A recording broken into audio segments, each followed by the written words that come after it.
Hello, everyone, and welcome to the Milan Sharma Show. I'm your host, Milan, and today I want to talk about something really interesting that I found online. It's a podcast clip from the Gary V and Jay Shetty discussing happiness.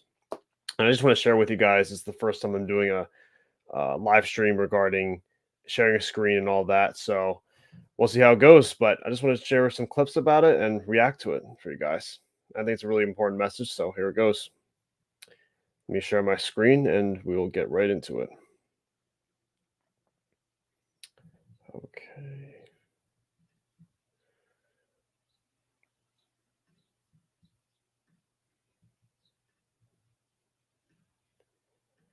Okay, here we go. All right, so here it is. Here's the video right here. And so this is the clip right here. I'll just start playing it and let you guys hear a little bit of it. You know, I think you have to understand you're in control. Facebook and TikTok. Okay, let me skip to the beginning of this right here. And everyone was like, Jay, you're poor. I think it was like, Gary, I'm asking this with love. And, you know, for me, this was a big thing. I think it was like, I think I'd been making content for 2 years before I introduced my community to my wife. Yes. And everyone was like, Jay, you're married? Like, people had no idea because I just didn't talk about her because we just got married. We'd been together for a few years before that. I was like, I need to be careful about, of course, what we're going to say, where this is going, how this feels. You've recently been more open about your relationship. Yes. We don't have to go there. This is You're being very kind and I appreciate it. Because I respect you. And I'm asking it from a place I am incredible. Okay, right here, I just want to point out, Jay Shetty is expressing very mature accountability right now with Gary. It's very clear that he doesn't want to put Gary in the spot. He doesn't want to put him in a pressure situation to explain his whole relationship with thousands of viewers on his podcast. And I respect that a lot. That's very kind of him.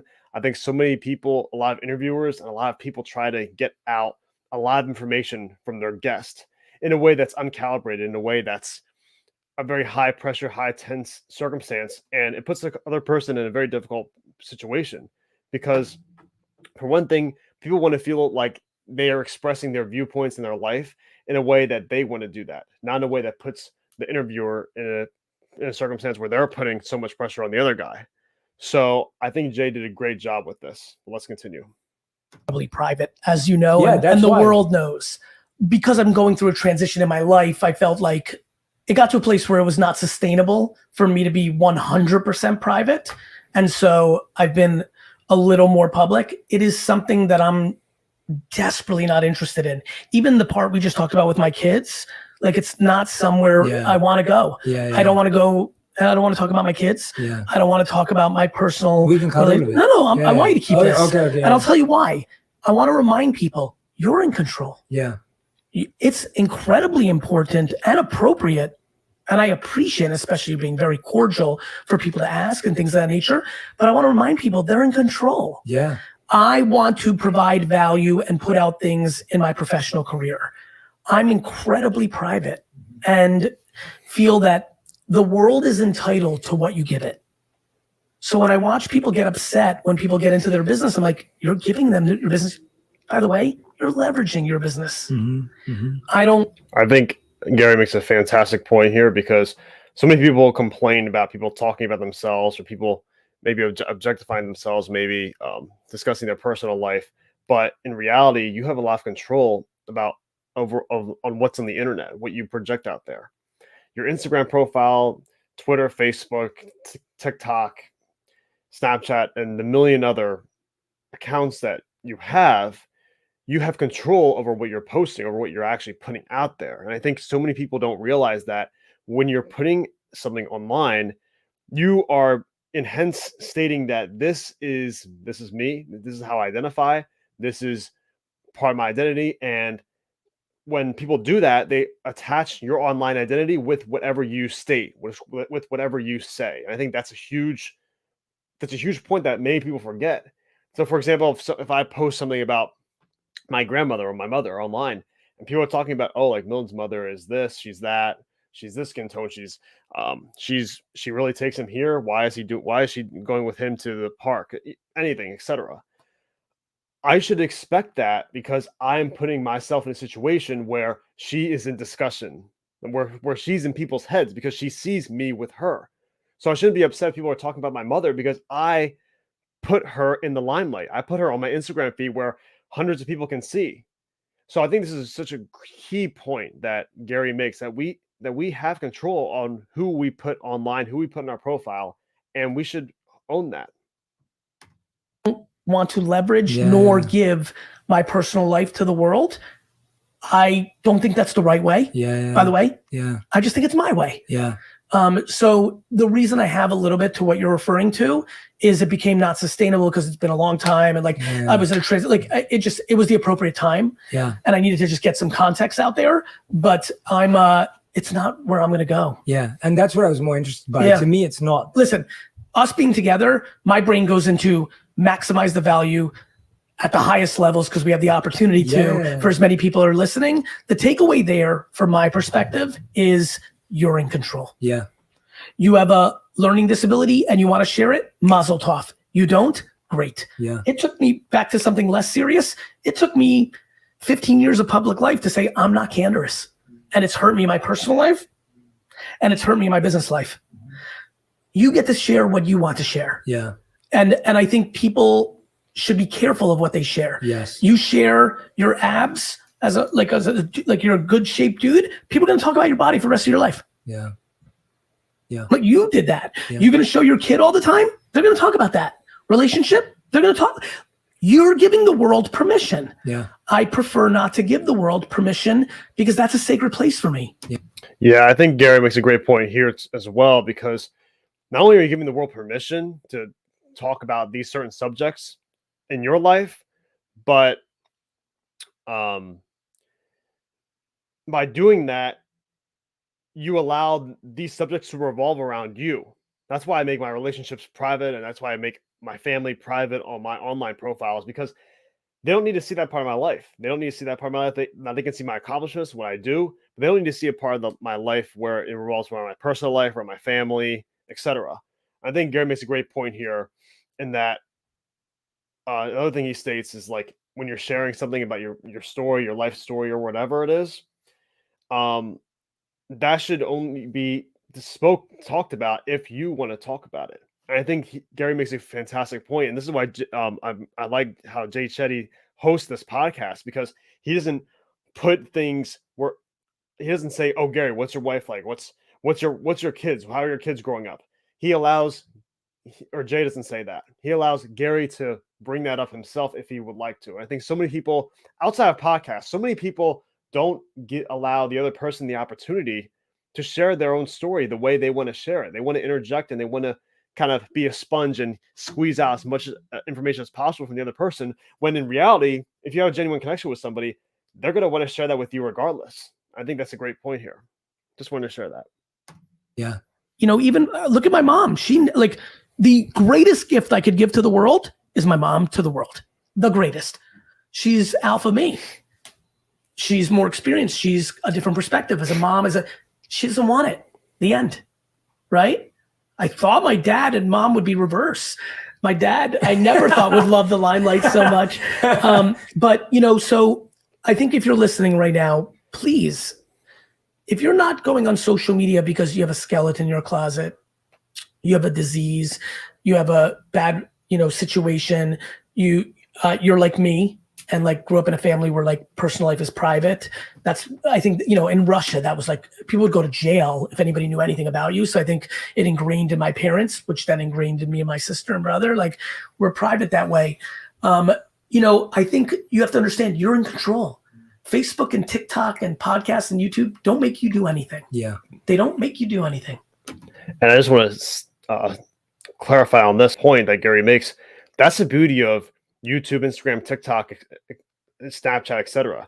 The beauty of this is that these applications allow the user full control of what they do. It's not like a boss or a superior telling you, you need to do this, you need to do that, post this time, post at this time. It's not like a homework assignment.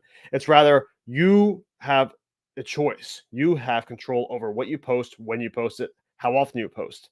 And I think in that, with having that ability, it's a very unprecedented thing, because this is the first time I mean, I'm a young person, but at least from history shows, this is probably one of the few times that average people, regular people that aren't in the elite, that aren't part of the big giant news corporations, they have the ability to share their story, create an online platform, post videos, inspiration, motivation, disciplines, things, any niche that you want. People have the ability to do that because of these applications. Whereas 50 years ago, only ABC News, Fox, or whatever, only these big conglomerate corporations would be allowed to post or be allowed to have podcasts or views like this. And that's what I think is the biggest revolution of the internet, is that people get to have control over how they share their story, when they share their story, and who to share their story to, what duration, etc. I think that's one of the best things that the internet has done. I'm so glad you addressed that, because I think and this is why I brought it up, I think there's been a mask of false vulnerability that's been encouraged because of social media. So people think that the more... Hold on, let me just make sure the audio is being shared here. Okay, great. Cool. More vulnerable or more open you are, that shows authenticity. Yeah, I totally disagree. I love you for that. Right? You're going to a very smart place. Yeah. I would argue... repeat that again. So people of false vulnerability that's been there's been a mask of false vulnerability that's been encouraged because of social media. So people think that the more vulnerable or more open you are, that shows authenticity. Yeah, I totally disagree. I love you for that. Right? You're going to a very smart place. Yeah. I would argue I see more lack of authenticity in the way that people are leveraging their family and personal life because they know it does well. I think the lack of accountability is leading to so much unhappiness. Mm-hmm. Like, life is so much better when you're like, this was my fault. Yeah, absolutely. You're in control. Yeah. And so, like, you know, this was like a wrap up to control. You're in control. Yeah. You decide what you consume. You decide what you believe. You decide who you surround yourself with. You decide what you put out. Take on accountability. Yeah. Everybody wants the blame right now. Yeah. The algorithm, they're acting as the algorithms are like hypnosis. Mm-hmm. And I understand endorphin hits and all that, but like, you can delete the app. Mm-hmm. You can. Like, where's accountability in this? Yeah. Right? Yeah. Yeah, Gary makes a great point here, because so many people look to others for why circumstances are happening in their life. Now, of course, if you're a young person viewing this or you're watching this, there's some circumstances you have no control over. So if you're in high school, if you're really young and you don't have the financial stability or the financial freedom to leave your home and live on your own, be self-sustaining, etc., obviously you can't control that part of your life, at least right now. But what Gary does is that he makes a fantastic point in that he states so many other things, like 90% of the things in your life, you have control over. You have control over what you eat. You have a big influence on how you look, because you have the ability to work out, exercise, be the best version of yourself. And you have the ability to surround yourself with people in your life that not only hold you accountable, but have a positive influence on you, that lift you up when you're down, that support you when you're feeling crushed, that cheer for you when you're winning in life, when you're victorious in certain things. I think all of these things are connected to the main point that Gary makes, is that the lack of accountability leads to unhappiness. If you're not accountable for the circumstances in your life, it could be very hard for you to change that trajectory, because someone else is not going to come into your life and completely change that trajectory like that. It's not going to happen. And I think so many people look to others. They wish that their partner, their parents, their grandparents, their friends would just drag them out of their misery, drag them away from a situation, when in reality, you need to be the one to do that. The person needs to make a mental decision mentally and say, I'm going to make this change. I'm going to do what's best for me. And I'm going to have complete control in this. It's going to be my fault if I fail. If I don't fail, it's going to be because of me that I'm successful. Now, again, you can have a support system to help you be successful. I'm not saying that. You should. If you can, that's a fantastic thing. However, if, let's say, like, the support system is kind of weary, you need to be the one to take that extra initiative, like your life depends on it, because in a lot of ways your life is dependent on making key decisions in your life to have a positive trajectory rather than a negative trajectory. Absolutely, Like we have alcohol, we have tobacco, we have drugs, we have weapons, and we have all sorts of issues. But most people play within moderation. That's on you. Yeah, and it's a tough truth, right? It's a tough truth, especially when you're unhappy. Yeah. That goes back to why it's important. It's like the chicken and egg. It's like working out. Like I got into better shape the last 8 years. Nothing comes less natural to me. Yeah, tell me nothing comes less natural to me. I can relate to you, right? But I was like, I just would like to live longer. Yes, I would just like to live longer. Yeah, and go figure. It's not apple cider gummies. It's not steroids. It's not implants. I've thought about it. I'm like, can I get chest implants? I put in a lot of work. I feel like I've like Seth's good. Like I feel like I've done more than Seth, but like my body type, like, and I'm like, I probably haven't, but no, it's like eat well, go in the gym, do the right things. And so same for life. And I'll just say this real quick. Gary makes a fantastic point here. And even though he's so wealthy, he's so powerful, he's such a powerful influence with millions of followers and like startup companies and all that. Gary is so relatable with this because working out, eating well, and even he said working out does not come natural to him. This is not something that he does easily. And just he wakes up, oh, it's easy to work out. It's hard for a lot of people to do that. It's hard for people to make that adjustment. And he tells the audience that. He says, yeah, it's hard for me and it's not natural, but he does it because he wants to live longer. He wants to prevent illness, disease, and he realizes that improving different aspects of your life is not going to be easy. It's not going to be natural, but in the long run, it's going to put you in a better position to be successful in whatever you're looking for, whether that's maybe being more healthy, being more fit, being more mentally sharp, anything in that regard. Whether it's meditation, whether it's exercise, whether it's therapy, whether it's good conversations, whether it's surrounding, back to us not having the serendipity, we've had some meals, we've had some interactions. They're always like, they're nice. We need more. I would like that. Yeah. And we'll build on that. I think, I'm spending more time thinking about spending more time with more while doubling down on core, because I did a really good job in the last 10 years of doubling down on core.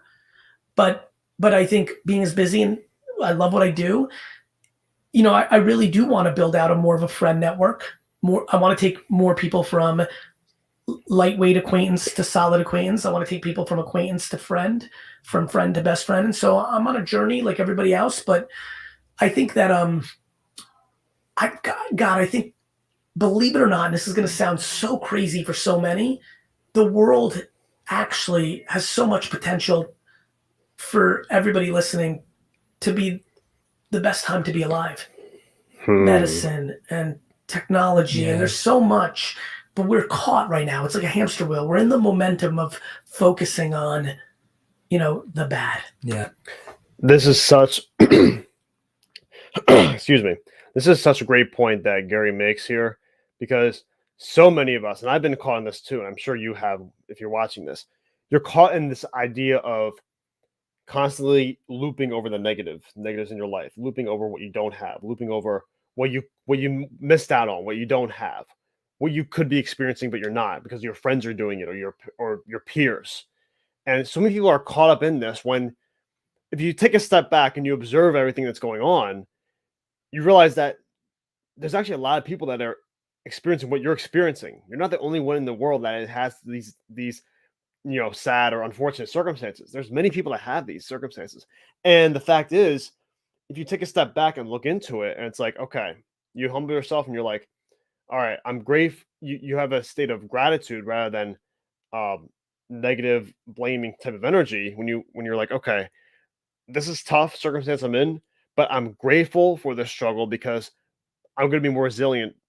I'm going to come out more resilient in the end. And when I'm successful, when I'm have the things that I want in life, when I'm at that point, then I'm going to look back and be like, okay, this is what made me reach that point. Not relaxing and being happy and on vacation, but going through the struggles and the pains of life.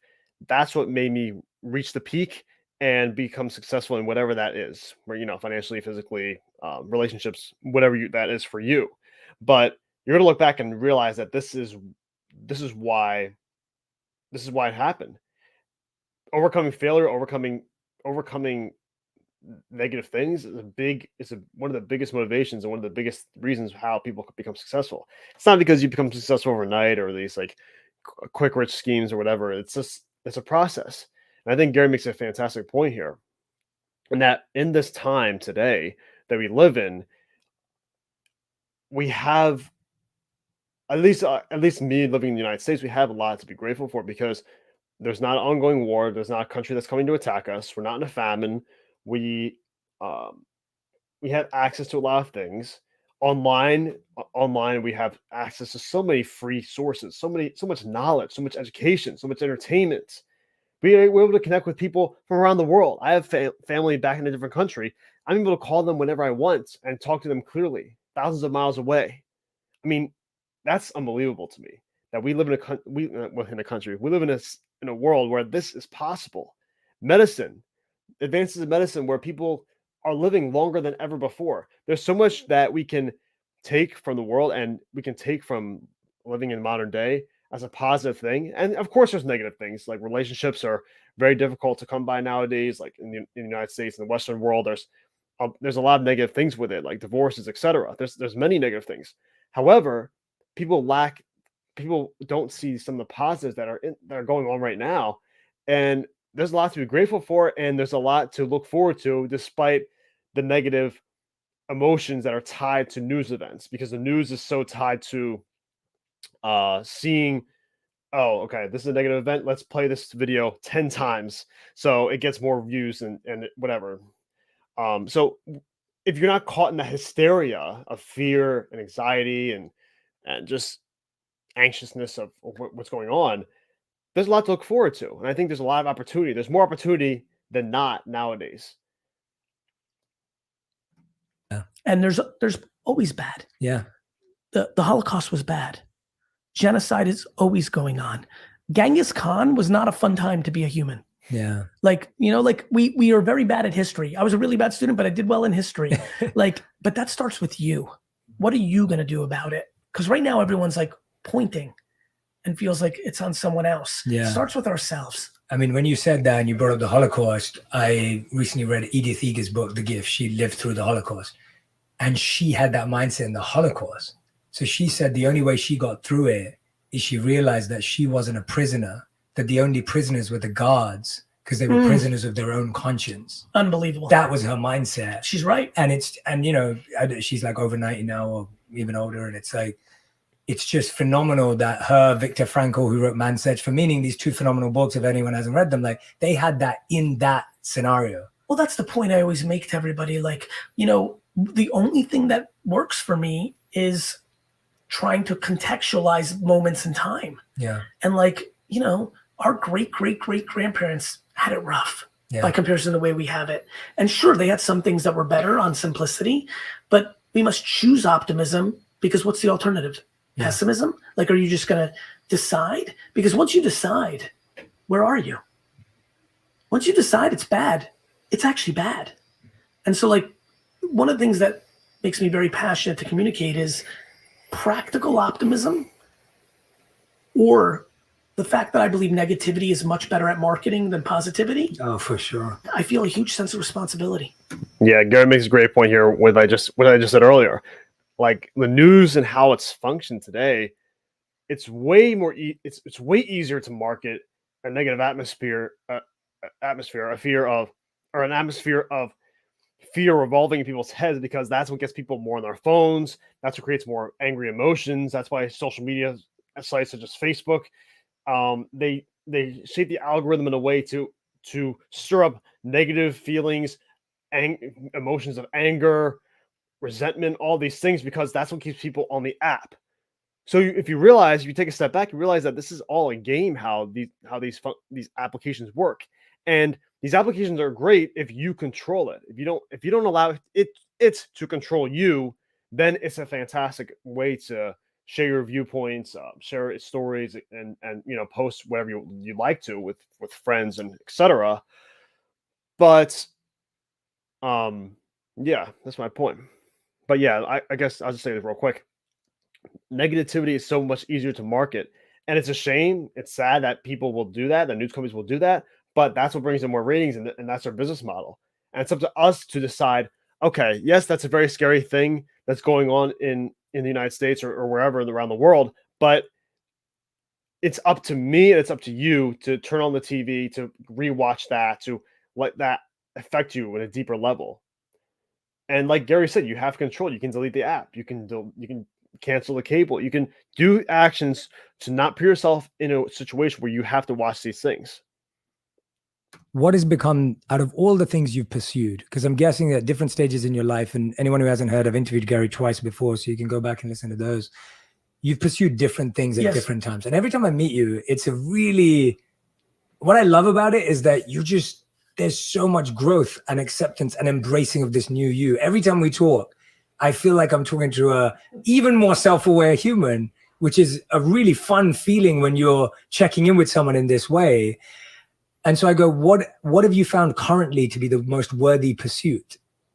Like, what is it that you're pursuing that you've found worthy of pursuit? It's always been the same thing for me. It's almost as if I'm living two separate lives. The most worthy pursuit is I am wildly gifted at helping other people. And I'm incredibly comfortable of also being okay with feeding myself around my own interests. The most worthwhile pursuit, my friend, I think this is going to land with you.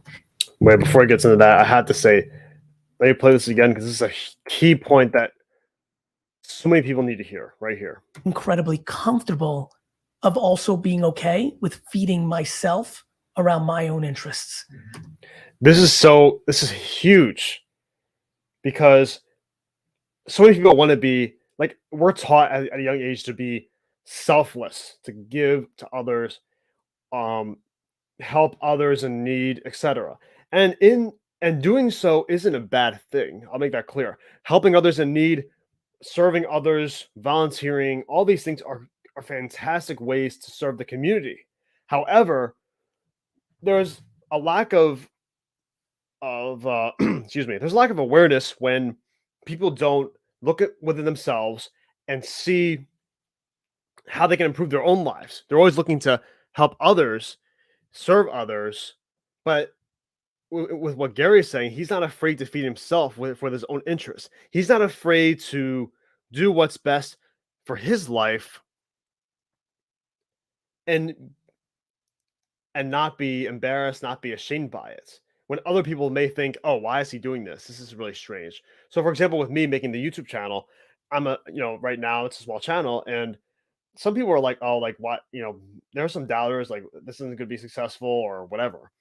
But I think to myself, like, listen, this channel's for me. This channel's for me to grow. I'm gonna create content that I believe is fun, that I enjoy.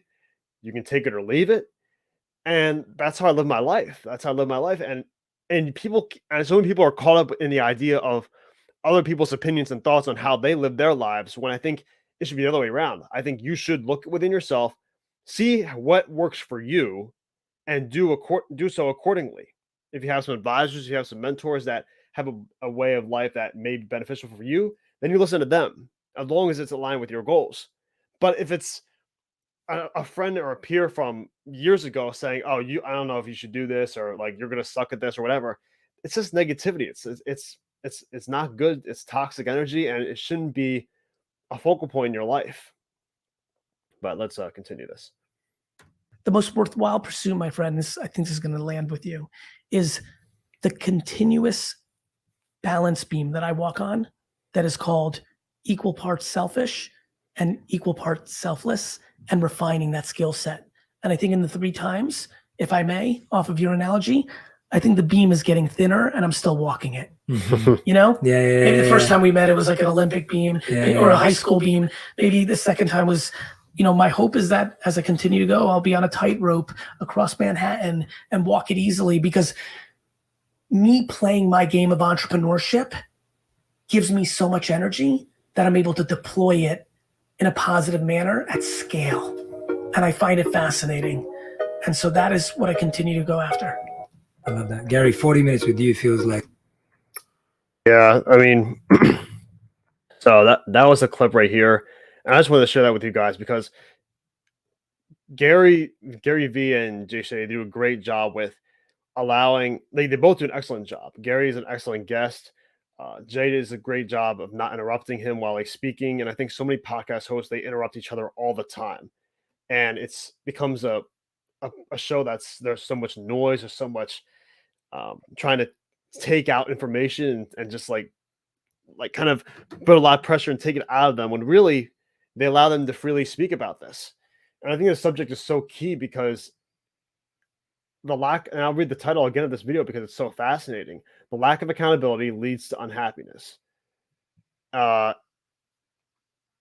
It's so simple, yet it's so profound because I believe in our culture today, at least in Western culture where I live, so many people are caught up with circumstances and how you live and how you live life and everything like that people don't want to take responsibility for their circumstances when they believe, yes, you can't control everything, but there are some things you can control. And I believe when you realize that, when you have that paradigm, that mental paradigm shift, when you make that shift, that's when monumental change happens in my mind.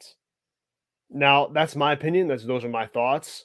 Just because for me personally, when I did that, when I stepped outside my comfort zone from taking someone to prom like years ago to joining a collegiate team in athletics for the first time, doing these things, putting myself in situations and experiences that I'm not initially comfortable with, makes me more of a confident and more of a bold person because I'm making these actions that are pushing myself beyond my limits and prepares me for situations that I might not be comfortable with in the future, such as like when I'm a professional adult and doing interviews and meeting new people, networking. All that goes hand in hand with stepping outside your comfort zone. So there you have it, guys. Please subscribe, like this video because that really helps me out so much. I'm putting this out for free, so like the video. You can comment anything you'd like, positive, negative, whatever the case is. And thank you guys so much for watching. You can check the link out on the description section to follow this channel on Instagram and support me. And thank you very much. Have a fantastic day.